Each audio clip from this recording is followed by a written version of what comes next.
As the Haftorah for the beginning of the book of Numbers reminded us in Hosea, I have betrothed you to me forever. As we were reminded by the fact that our shoes and our clothes did not wear out, as both Deuteronomy and Nehemiah reminded us. And as this midrash that I've shared with you, this commentary on the text reminded us, it was a time when we were treated royally as his queen by the great king. But wait a minute. Wasn't the wilderness a time of judgment, or at least of God testing, refining Israel? There was a woman at a supermarket who was following a grandfather and his very badly behaved 3-year-old grandson. Now it became quickly obvious to the woman that he had his hands full with the child screaming for candy in the candy aisle, for fruit in the fruit aisle, and for cereal and soda in the other aisles. Meanwhile, old Granddad, he was working his way around, saying in a rather controlled voice, "Easy, William. We won't be long. Easy, boy." Then there was another outburst, and she heard the Granddad calmly say, "It's okay, William. Just a couple more minutes and we'll be out of here. Hang in there, boy." Now, at the checkout, this little Tasmanian devil of a kid was throwing items out of the cart. So Granddad said again in that controlled voice, in those controlled tones, William, relax, buddy. Don't get upset. We'll be home in 5 minutes. Stay cool, William." Now, very impressed, the woman followed the grandfather outside while he was loading his groceries and the boy into the car, and I'm not sure which went into the trunk. She said to him, "It's none of my business, but you were amazing in there. I don't know how you did it. That whole time you kept your composure, and no matter how loud or disruptive he got, you just calmly kept saying that things would be okay. William is very lucky to have you as his grandpa." "Thanks," said grandfather, "but I'm William. The brat's name is Kevin."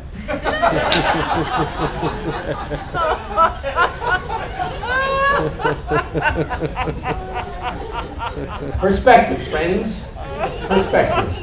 It makes all the difference in the world. Now look, there are people and commentaries and teachers who say, the wilderness, it was God's test. They didn't pass, they failed. But if you look at the text beginning at Numbers chapter 13 and 14, you'll find that the only mention of testing in the text is Israel testing God, and not the reverse. Testing God, perhaps like a fish might test a fishing line. Perhaps then, God did not set his people up to fail, but rather tests their character, and he gives them numerous challenges so that they can learn more about themselves and about him. In other words, testing is not always about passing and failing. After all, the best tests are those that stimulate learning and growth and self-evaluation. In other words, tests that lead to improvement and development. Now, if Exodus 34, 6 and 7 is true, as Nehemiah quoted it to be true, if God is in fact benevolent and kind and compassionate and all the rest, this turning back to the desert that our people experienced is also good. It is not punishment. The turning back may just be a consequence, an unavoidable consequence of the people's decision and development up to that point. Now, clearly appreciative of Canaan's physical beauty, and very accurate in their description of the land and its inhabitants in Numbers 13, the Israelites nevertheless are curiously unprepared to enter and to conquer, to settle and to govern. It's as if they were not yet fully done. And not yet fully done, they are then returned to the desert incubator for 40 years of people building. Now, as we see time and time again in the book of Judges, 40 years serves as, is considered, the complete time span of what's described as a peaceful era. In other words, one without terror or failure or Canaanite invasion or war threat. So, 40 years is a peaceful, read that as shalom, desert sojourn, for a people who had probably never seen Their elders die of old age, but only through Egyptian policies of overwork, or more directly through genocide. So this time is rightly called by Jeremiah, a honeymoon, a courtship of God and his people. After all, a desert is not a terrible or dead place. Deserts are open, untamed areas, free from the shackles of restriction and civilization. So the people must leave Egypt to create a new society. But they certainly would do no better should they try to establish themselves among the Canaanites. If you want to know more about them, just talk to Dr. Patrice or take her course in Former Prophets. No, the desert is the only place whose dry air is crisp enough, whose open spaces are expansive enough, whose creatures are free enough. Oh, and by the way, they are delightful creatures. We got a chance to look at some of them while we were in Israel. Yes, that is another commercial. It's the place where the voice of God could literally sweep an entire nation into existence. Deuteronomy 4 says, look back in all of history. Where has a people ever heard the voice of God in the desert? Where God literally swept them into existence as a people. Search throughout history for this. You won't find it, God says. It's where God demonstrated his faithfulness and his love by shoes and clothes not wearing out, by food and water being miraculously provided for us, faithfully and regularly. Now look, the people at the beginning had seen only physical and agricultural beauty and military threat, not God's available power and provision.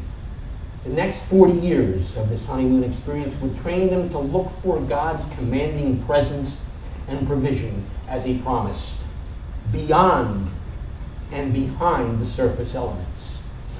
It was only then they could become Yisrael, interacting with God in all their activities and throughout all their journeys. Only then could they fully comprehend and totally experience their wonderful wilderness honeymoon with their God.